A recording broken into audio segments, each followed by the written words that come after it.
Hello Swatantra viewers. Welcome to English News Bulletin.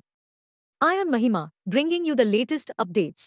Congress party restores democracy in Telangana. The barricaded pathway leading to Pragati Bhavan, rechristened as Jyotirao Praja Bhavan, was torn down and it heralded a significant change in police, said Chief Minister A. Revant Reddy in Assembly on Saturday.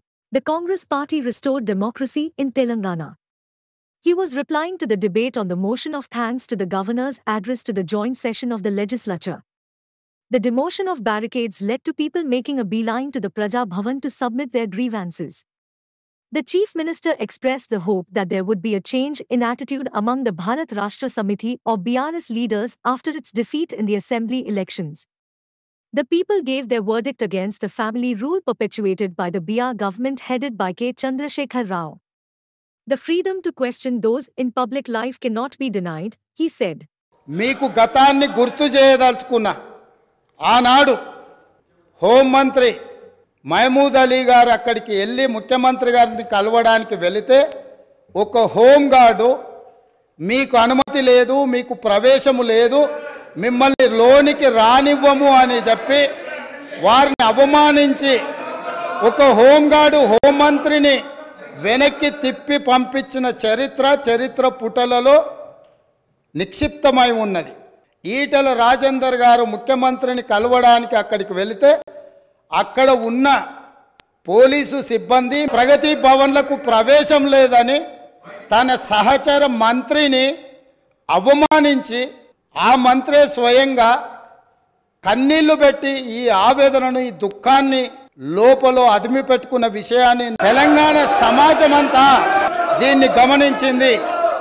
ప్రజా యుద్ధ నౌక ఈ దేశంలోనే 100 కోట్ల ప్రజలను ప్రభావితం చేయగలిగిన గద్దరన్న ఆనాటి ముఖ్యమంత్రి గారిని కలవడానికి ఆ ప్రగతి భవన్ గేట్ల ముందు ఎర్రటెండలో మండుతుంటే అక్కడ గంటల కొద్దీ నిలబడితే ఈ తెలంగాణ యుద్ధ నౌక ఈ తెలంగాణ పోరాటానికి తెలంగాణ ప్రజల యొక్క ఆత్మగౌరవమైన గద్దరన్నకే ప్రవేశం లేని ప్రగతి భవన్ను ఇనుప కంచెల్ని బద్దలు కొట్టిన ప్రభుత్వం మా ప్రభుత్వం. On the first day of coming to power, the cabinet met and made the 6 guarantees promised ahead of election law. He recalled that two Congress MLAs Komtireddy Venkat Reddy and Sampath Kumar were expelled in 2018 on the pretext of unruly behavior, he said. Not less than 8,000 farmers committed suicide in the state during the last 10 years. He warned of severe action against the drug mafia. He accused the previous government of failing to curb the drug menace in the state. He said that the government would take measures to ensure that the state would not fall into the grip of drug abuse. Telangana రాష్ట్రంలో drugs మహమ్మారి లేకుండే, తెలంగాణ ఉమ్మడి రాష్ట్రంలో drugs గురించి చర్చ లేకుండే, గంజాయి మత్తు లేకుండే, లిక్కర్ కూడా అతి తక్కువగా ఉండే. కానీ ఇవాళ ఏ పేపర్ చూసినా ఏ టీవీ చూసినా గంజాయి మత్తులో దాడులు జరుగుతున్నాయని, సింగరేణి కాలనీలో 6 సంవత్సరాల పసిగుండను గంజాయి మత్తులో రేపు మర్డర్ చేస్తే ఈ ప్రభుత్వం అచేతనంగా ఉండిపోయింది. ఈరోజు ఈ రాష్ట్రంలో జరుగుతున్న కారణాలకు ఈరోజు దొరుకుతున్న డ్రగ్స్కి ఈ ప్రభుత్వ వైఫల్యం కారణం కాదా? యువత డ్రగ్స్ బార్లో పడి చచ్చిపోతుంటే తెలంగాణ రాష్ట్రంలో పూర్తిగా కూకటి వేళ్లతో పెకిలించి వేయాల్సిన ఈ డ్రగ్స్ మహమ్మారి విషయంలో ఎందుకు విచారణలో ఈ ప్రభుత్వం ఆనాడు జాప్యం వహించింది? ఎందుకు నిర్లక్ష్యం వహించింది? ఎందుకు దీని మీద చర్యలు తీసుకోవడానికి నార్కటిక్ డిపార్ట్మెంట్కు, డిఆర్ఐ డిపార్ట్మెంట్కు, ఈడీ డిపార్ట్మెంట్కు ఎందుకు సంపూర్ణమైన సమాచారాన్ని ఇవ్వలేదని నేను అడుగుతున్నా అధ్యక్ష. ఈరోజు నేను టీఎస్ న్యాబ్లో ఒక అడిషనల్ డీజీ క్యాడర్ ఆఫీసర్ని పెట్టి ఎంపవర్ చేసి ఇవాళ ఈ రాష్ట్రంలో డ్రగ్స్ అనే పదం వినిపించొద్దు, ఈ రాష్ట్ర సరిహద్దులు ఎవడు గంజాయితో రావద్దు, ఎవడు వచ్చినా ఎంత పెద్దవాడైనా ఎంత గొప్పవాడైనా వాళ్ళ వెనకాల ఎవరు ఉన్నా ఊచలు లెక్క పెట్టాల్సిందే, లెక్క పెట్టియాల్సిందే అని.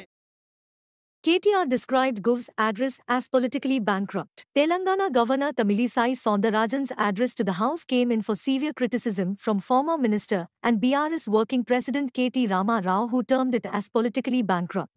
Comparing the development and progress in the state to the Congress regime in the erstwhile Andhra Pradesh, KTR on Saturday said that the state made great progress in all sectors under the BRS rule between 2014 and 23. He said that while the governor cited debts accumulated under the BRS dispensation, the matter of assets was conveniently not mentioned in her address. He questioned the Congress legacy when it was in power before 2014 in erstwhile Andhra Pradesh and remarked that the Telangana region was under severe conditions of drought and despair. Under the 50-year rule of the Congress, there was no drinking water, water for irrigation, and no power, he said. KTR asserted the responsibility to clarify on the governor's criticism of the accumulated losses of power utilities. The power utilities are in a deep financial crisis, the governor said. KTR made it very clear that the Congress regime during 2009 to 2013 was marked by burnt farm motors, exploding transformers, and snake bites. Not less than 8,198 farmers were electrocuted during this period,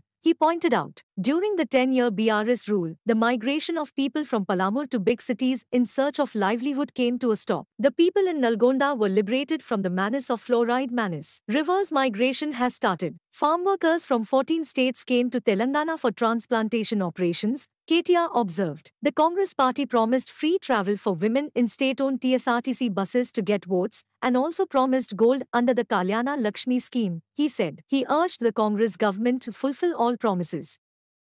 చరిత్ర అనేది దాస్తే దాగేది కాదు.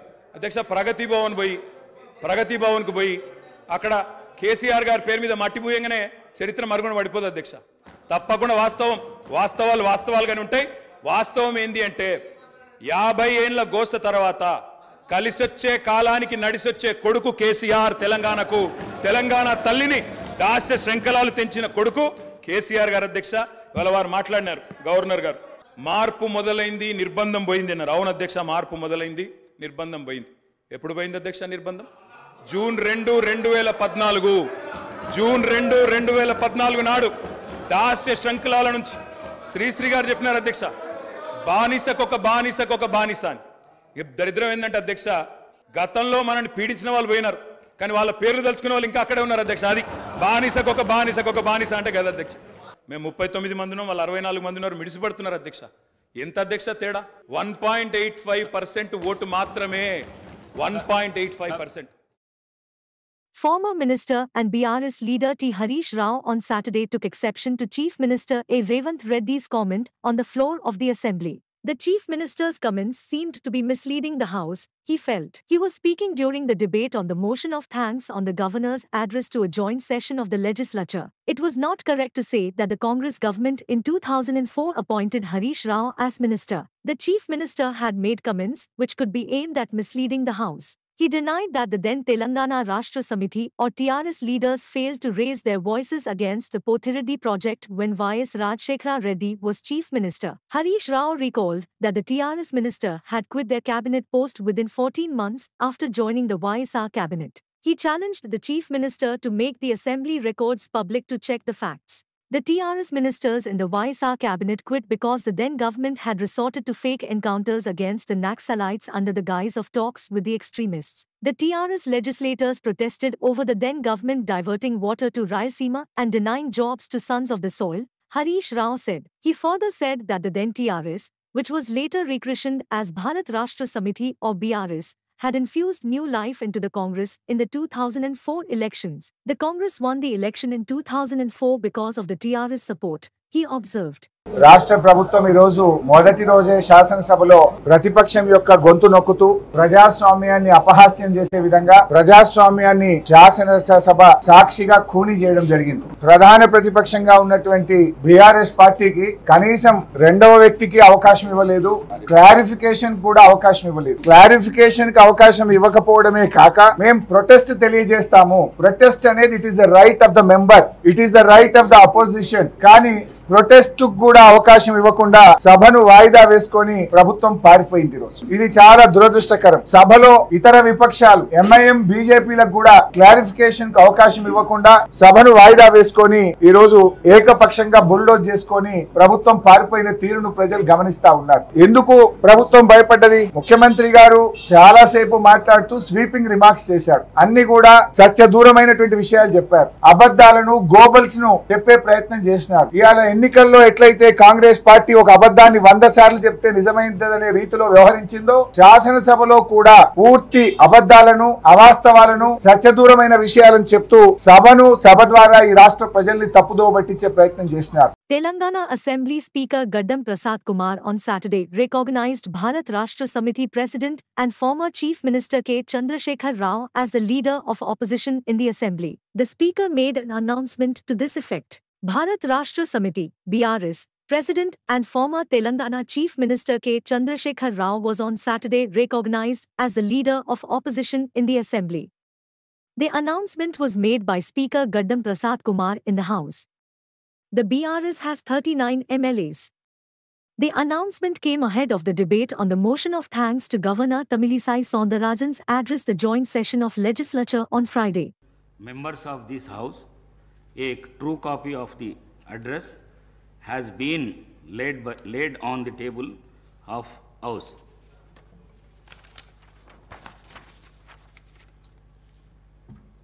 I have to announce to the House that amendments to the motion of thanks to the address by Governor will be received by the Secretary Legislative up to 11 a.m. today, the 16th December 2023. I am announced to the House that Sri Kalvakuntla Chandrasekhar Rao, MLA, has been unanimously elected as leader of the Bharat Rashtra Samiti Legislature Party as per the communication received by me from Secretary General Bharat Rashtra Samiti Party Telangana. I recognized Bharat Rashtra Samiti Legislature Party as the main opposition party since it is the second largest party with the strength of 39 members in the 3rd Telangana Legislative Assembly, and its leader Sri Kalvakuntla Chandrasekhar Rao, MLA, is recognized as the leader of opposition in the 3rd Telangana Legislative Assembly.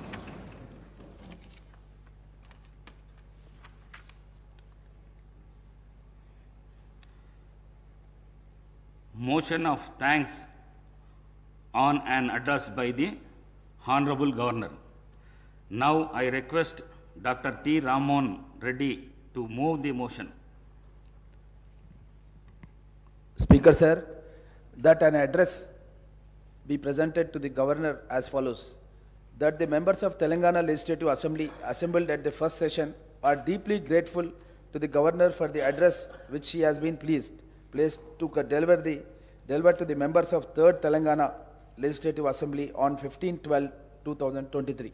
Even as the ruling YSR Congress leaders are complaining to the State Election Commission against the opposition TDP for enrolling bogus voters in Andhra Pradesh, Jana Sena Party Konidela Nagendra Babu wanted to enroll himself as a voters in Andhra Pradesh. According to reports, Konidela Nagendra Babu, who is the elder brother of Jana Sena Chief Pavan Kalyan, submitted voter enrollment application. The news of Naga Babu's application has sparked a discussion among the political analysts as the brother of Jana Sena leader was recently seen exercising his franchise in the recently held Telangana Assembly elections. Konidela Nagbabu, Konidela Padmaja and Sai Varun Tej were seen exercising their right to vote at a polling booth number 168 in Khairatabad Assembly constituency in Hyderabad.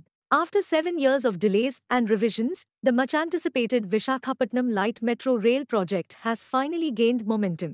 The Andhra Pradesh State Cabinet approved the project's revised detailed project report at its meeting on Friday, offering a glimmer of hope for commuters and a potential boost to the city's infrastructure. The project, originally proposed in 2016 by the Telugu Desam Party (TDP) government, envisioned a sprawling 140 kilometers network connecting Anakapalli to Bhoppuram. However, following the YSRCP's victory in the 2019 state elections, the project was put on hold and subsequently revised to a more feasible scale. The approved DPR outlines a 79.91 kilometers light metro rail system and a 60.05 kilometers modern tram network, spread across 4 dedicated corridors, including corridor connecting Visakhapatnam Steel Plant and Komadi, Gurudwara with Old Post Office, Tatichetlaplame and China Voltaire, and covers the areas between Komadi and Bhoppuram. The project is estimated to cost 14,300 crores rupees, with the central and state governments contributing 20% each and the remaining funds secured through private investment. While an exact timeline hasn't been announced, the green light from the cabinet paves the way for the project to finally move forward. Yadav community seeks help from Lokesh for Krishna temple. Nara Lokesh on Saturday interacted with representatives of the Yadav community in a face-to-face meeting at GVMC Ward number 82 in Ilamanchali Assembly constituency. During the interaction, the representatives of the Yadav community revealed that they were provided with subsidized loans for the purchase of sheep during the TDP regime. However, these loans are not available in the Jagan Mohan Reddy's regime. They also requested help in building a temple for Lord Krishna in areas where the Yadav community resides. Additionally, they urged for pension benefits for sheep breeders over 50 years old, better roads, a special place for the Yadava community in the TTD board, and enhanced political opportunities. They criticized CM Jagan Reddy, stating that his YSRC government has disabled the Yadav corporation and has not granted a single loan to the people. కూరగాయల కొట్టుకెళ్ళి బంగాళదుంప ఇమ్మంటే ఉల్లిగడ్డ ఇచ్చాడు. ఇదేంటబ్బా అన్న, KG బంగాళదుంప అడిగా, KG ఉల్లిగడ్డ ఇస్తాడు. ఇదేంటబ్బా అన్న, అరే ముఖ్యమంత్రి ఇది బంగాళదుంప అంటున్నాడు సార్ అన్న. అరే ఆడు సైకో, ఉంది లేనట్టు లేని ఉన్నట్టు అంటాడు. మీరు ఆ మాయలో ఎట్లా పడ్డారా బాబు అని ఆయన చెప్తాం జరిగింది. అరే ఉల్లిగడ్డకి బంగాళదుంపకి తేడా తెలినాడు ముఖ్యమంత్రి అవుతే ఇంకా రైతుల పరిస్థితి ఎలా ఉంటుందో ఒకసారి ఆలోచించండి. ఇప్పుడు వరి మొత్తం మనకి తీవ్రంగా నష్టపోయాం. వరి రైతులు తీవ్రంగా నష్టపోయారు మన ప్రాంతంలో. కానీ వాళ్ళు చెప్పుకుంటున్నారు అద్భుతంగా చేశారంట, డబ్బులు ఇచ్చేశారంట. వరి రైతులకు డబ్బులు ఇచ్చేశారంట. బా మీ అకౌంట్లో డబ్బులు పడిందంట చూసుకోండి. ఈరోజు న్యూస్ పేపర్లో చదివితే అద్భుతంగా స్పందించిందంట. కొన్ని న్యూస్ పేపర్లో వాళ్ళ కరపత్రం ఉంది కదా, అద్భుతంగా స్పందించింది. వరి రైతులందరినీ ఆదుకుందంట ఈ ప్రభుత్వం. నేను అడుగడుగున వరి రైతులు కలిస్తే అరే ఎవడు వచ్చే కనీసం మా నష్టపోయిన పొలాలు అడుగు పెట్టలేదని చెప్పే పరిస్థితి, అది పరిస్థితి. అందుకనా ఆయనకు జబ్బు ఉందిలే, మైథోమేనియా సిండ్రోమ్, గూగుల్లో కూడా చూడు. ఆ జబ్బున్న లక్షణం ఏంటో తెలుసా, జబ్బు లక్షణం ఏంటో తెలుసా, ఉంది లేనట్టు లేని ఉన్నట్టు చెప్తాం. ఇంకా జబ్బు ఉన్నట్టుంది, అందుకే లండన్ నుంచి మందులు తెప్పించుకుంది ఏదంట. Some of Vishakhapatnam's nursing homes are reportedly failed to comply with fire safety measures. District Medical and Health Officer Dr. Jagdishwara Rao disclosed that 59 out of 157 nursing homes lack vital no objection certificates. This revelation followed the recent accidental fire incident at Indus Hospital, prompting the District Medical and Health Department to initiate a comprehensive fire safety audit across all healthcare establishments, including hospitals, clinics, and laboratories. Previously, smaller facilities had exemptions from certain fire safety regulations, explained Dr. Rao. However, since 1st January 2022, following a fatal fire incident in Vijayawada, all healthcare institutions are legally bound to comply. Despite 196 facilities securing NOCs in the past 2 years, challenges persist. The online registration renewal process now mandates both fire NOC and Arogya empanelment, potentially leading to closures for non-compliant facilities. Some hospitals resort to downsizing as clinics to navigate the stricter guidelines. A case of COVID-19 subvariant JN1 was detected in Kerala on 8 December.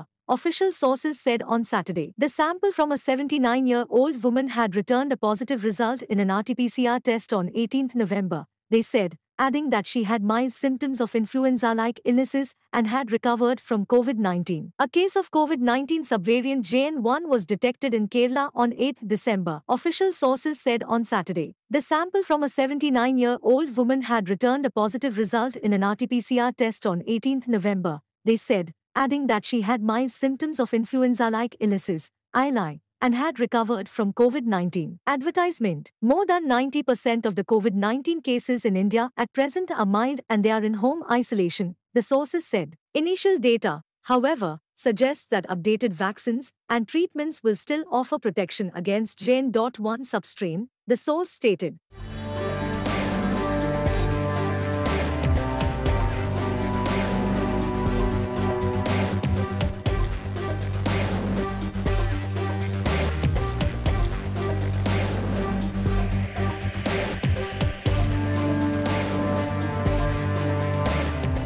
The center will take steps to enforce the women's reservations after the 2024 census, Union Finance Minister Nirmala Sitharaman has said. Speaking after releasing a commemorative postal stamp in the name of Rani Abbakka at Mudbidri in Dakshina Kannada district on Friday, Sitharaman said the women's bill became a reality as Prime Minister Narendra Modi has always believed in the role of women in nation building. Lauding the courage and heroics of Rani Abbakka, the 16th century Queen of Ullal who fought against the Portuguese, Sitharaman said the union government has taken steps to document the contributions of many unknown fighters who fought against imperial forces. As part of Azadi Ka Amrit Mahotsav, the government has compiled a digital district repository with 14,500 stories, highlighting places linked with the freedom struggle, she said. The finance minister expressed the hope that a Sainik school would be opened in the name of Rani Abbakka in coastal Karnataka. She congratulated artist Vasudev Kamath for the portrait of Rani Abbakka, used for the commemorative postal stamp. A court in Sultanpur in Uttar Pradesh on Saturday summoned Congress leaders Rahul Gandhi in a case in which has been accused of making certain remarks against Union Home Minister Amit Shah, a counsel said. The court had earlier directed Rahul Gandhi to appear on Saturday, but he did not appear. The case stems from a lawsuit filed on 4 August 2018 by BJP leader Vijay Mishra in which he accused Rahul Gandhi of making objectionable remarks against Amit Shah. Mishra's advocate Santosh Pandey said that the MP-MLA court of Sultanpur had summoned Gandhi on 16 December in the case, but he did not appear. Mishra's advocate Santosh Pandey said that the court of Sultanpur had summoned Gandhi on 16 December in the case, but he did not appear. Pandey said that on 18 November, Judge Yogesh Yadav, after arguments, reserved the verdict and posted the next hearing for 27 November and summoned Gandhi to appear on 16 December. PM. President paid tributes to fallen heroes of 1971 war. President Draupadi Murmu on Saturday led the nation in paying tribute to the fallen heroes of the 1971 war that led to redrawing of the political map of South Asia and ended the horrific violence unleashed by the Pakistani army on millions of Bangladeshi people. The remarkable victory in the war following the surrender of more than 90,000 Pakistani soldiers on 16 December 1971 resulted in the birth of Bangladesh as an independent country. India commemorates 16 December as Vijay Divas. Prime Minister Narendra Modi, paying his heartfelt tribute to the brave soldiers, said their sacrifice and unwavering spirit will forever be etched in the nation's history. Their sacrifices and unwavering spirit will forever be etched in the people's hearts and our nation's history. India salutes their courage and remembers their indomitable spirit, Modi said. President Murmu said, the nation remembers with gratitude the selfless sacrifice made by our armed forces during the 1971 war. On Vijay Divas, I pay homage to the brave hearts who displayed unparalleled courage and achieved historic victory. Defense Minister Rajnath Singh also recalled the indomitable courage and valor of armed forces personnel in the war. Minister of State for Defense Ajay Bhatt, Chief of Defense Staff Gen Anil Chauhan, Chief of the Army Staff General Manoj Pandey, Chief of the Naval Staff Admiral R. Hari Kumar, Defense Secretary Giridhar Armane and Vice Chief of the Air Staff Air Marshal A.P. Singh also paid homage.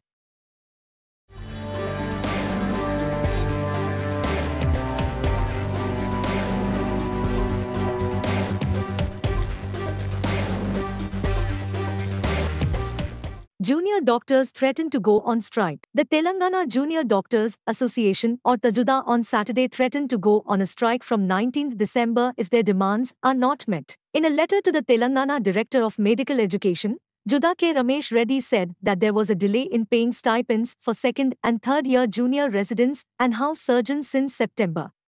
Stipends for first year postgraduates and senior residents is yet to be paid. This delay in paying stipends is causing financial distress to the junior doctors. Juda has already given multiple representations in the DME office to the Health Secretary, Finance Secretary, and even Health Minister. Still, the stipend has not been cleared. Juda demanded that stipend be paid on or before a specific date every month. They also urged the government to appoint a person in charge in the finance department to clear medical bills within 24 hours. Thank you for watching Swatantra TV English Bulletin. For a complete and comprehensive English news bulletin, please do watch Swatantra TV. This is Mahima, signing off for the day. Keep watching Swatantra TV.